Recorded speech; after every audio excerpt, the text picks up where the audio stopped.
d'Abiri. Le capitaine Abdoulaye Dao a battu le record de temps mis à la barre à ce procès du coup d'État manqué de 2015. 4 jours a refusé de s'assumer selon le parquet militaire.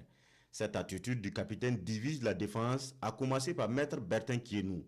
Le conseil du sergent-chef Laoko Mohamed Zerbo, celui-là même qui a ouvert le bal des interrogatoires, affirme que son client demande à être à nouveau entendu à la barre à cause de la position du capitaine.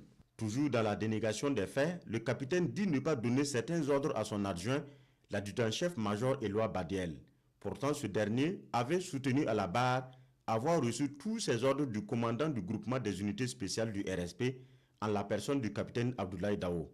Le major Badiel et le sergent-chef Ali Sanou, par la voix de leur avocat, demandent à être immédiatement confrontés au capitaine afin de situer les responsabilités. Les confrontations vont venir en temps opportun, répond le président Seydou Ouedraogo. Le capitaine reste constant. Je ne vais pas porter un bébé dont je ne suis pas le géniteur. Le parquet militaire fait appel au procès verbal du ministre René Bagoro, l'un des otages du coup de force. Le ministre affirme que le capitaine est venu échanger avec lui à son lieu de détention le 18 septembre 2015. Parlant du coup d'État, l'accusé disait ceci, je cite, « On est venu trouver, on assume. C'est ça aussi l'armée. » Maître Kienou persiste et signe, le problème au RSP est lié au chef et non aux soldats.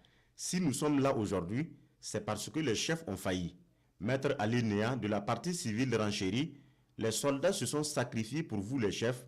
Aujourd'hui, l'honneur militaire voudrait que vous assumiez ce que vous aviez commandité. Ce sont ces comportements qui font l'apologie de l'indiscipline. Les soldats ne voudront plus obéir à un chef qui ne s'assume pas. La défense s'effrite encore. Maître Mamadou Sombier se met dans la peau de la partie civile en prodiguant des conseils à tous les accusés. Vous les accusés, vous mettez mal à l'aise les avocats de la défense. Dites toute la vérité. Là, nous saurons comment vous défendre et comment formuler nos plaidoiries. Pour toujours prouver l'innocence de son client, Maître Dieudonné Bonkungu a apporté le rapport de l'enquête administrative sur le coup d'État réalisé quelques jours après les faits. Le parquet militaire et les avocats de la partie civile vont opiner sur ce document ce mercredi avant que l'accusé ne dise son dernier mot à la barre.